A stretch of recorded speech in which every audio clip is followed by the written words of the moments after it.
Guys, welcome back to my channel. Today we are going to be discussing Onyx Storm. I finally finished reading this. It took me about a week to get through everything.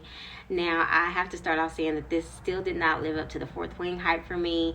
Fourth Wing I absolutely loved, but again, that was my first fantasy experience, and I also read along with the graphic audio. So Iron Flame did not live up to it, and Onyx Storm I had really high hopes for it, but it still did not. While I think this was a great read, it was a good read. I'm going to overall rate it a 3.5. So it was a good read, but it just honestly didn't live up to a lot of the hype. I'll tell you guys first what I really liked about the book. Oh, and just make note, this will be spoiler free. So if you have not finished Onyx Storm or you haven't even started it, don't worry, I'm not going to be that person that spoils it for you, okay? So what I did like about the book, Xaden. I mean, I'm just going to say Xaden, I love that fictional man, okay? So I got wind of him in Fourth Wing, Iron Flame. I'm like, Xaden, okay. He solidified his spot for me in Iron Flame. I thought I was going to be extremely disappointed with him in this one because of based on what happened towards the end of Iron Flame, and I thought I was going to be mad at him, but he still made up for it in Onyx Storm. I just love who he became. I love to see the development in his character. So starting off, he's this broody, mysterious, nonchalant, I'm smarter than you, you're inferior type of energy. And while that's just still his personality, to see him as a man who's absolutely head over heels in love and he don't care who knows it, I absolutely ate that up. So yes, I still am in love with Xaden. Now I read a lot of romances. I have a lot of book boyfriends, and never did I think that a fantasy MMC would end up on my book boyfriend list, but baby, he is on there and he is at the top of the list, okay? I just absolutely love their love. He was just the way he was so protective of Violet, the way he was 10 toes down for Violet. He was going to stand beside her, and he's coming for her every single time. And I think anyone who wants to get to Violet, they know that they have to get through Xaden first. They know Xaden is coming. They know Xaden's going to be there, and they know that they're going to have a fight because you have two powerful people together. Violet, I loved her in this book as well. In Iron Flame, I found her extremely irritating with this whole savior complex thing that she had going on. But in Onyx Storm, she really made up for that with me. I thought that she was going to also be flaky because in Iron Flame, she was kind of flaky to Xaden initially. And then, she's the whole, I can't trust you, you lied to me. She came around, of course. And so after what happened at the end of Iron Flame, I was like, oh, she about to leave him. She about to be done with him. But the way she stood beside him, the way she stood by his side and protected him, Violet was literally giving my man energy. She was giving that's my man and I'm gonna stick beside him energy. He was the perfect mate for him and vice versa. And together they were both powerful because they're two powerful individuals as far as their signets go. But together, literally unstoppable.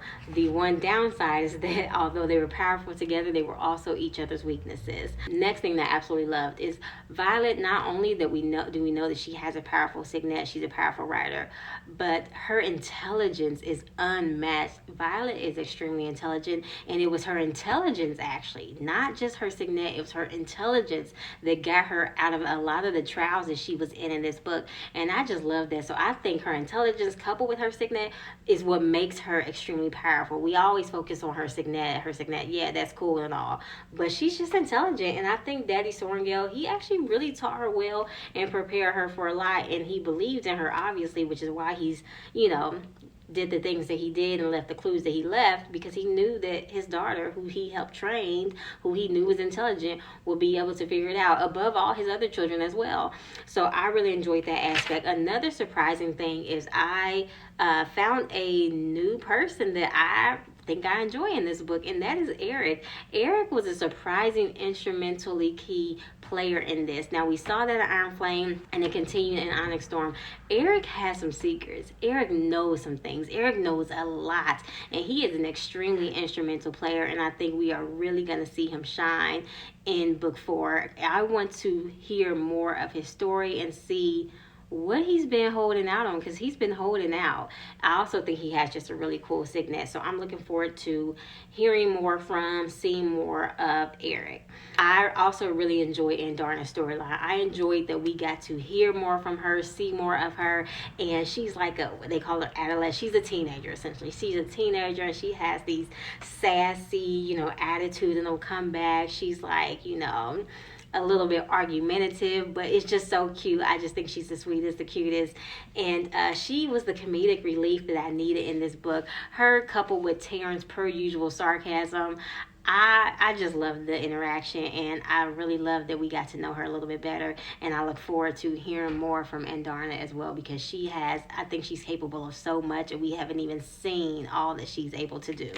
Now, what I did not like, Miss Rebecca added way too many characters in this book. I honestly should have taken notes. I wish that I would have taken notes, because there were so many characters, it was really hard to keep up with them. Oftentimes I would find myself reading, and then something would happen. I would have to dial back several pages, like, wait, did I miss something? And no, I didn't miss something. That's just how it kind of was written.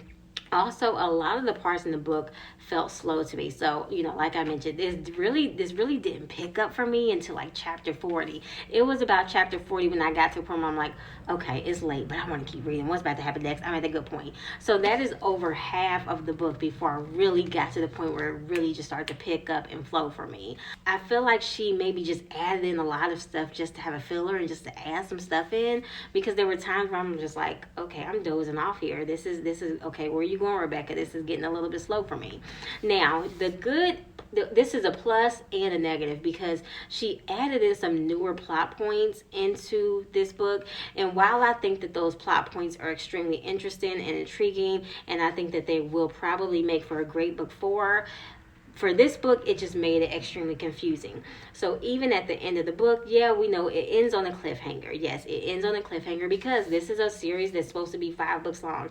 It ends on a cliffhanger, but even without the cliffhanger, I was still left with so many questions. I had more questions than answers while reading Onyx Storm. I'm guessing we're going to have to wait till book 4 to really get the answers to those questions. So my guess is that book 4 is probably going to be a top tier read.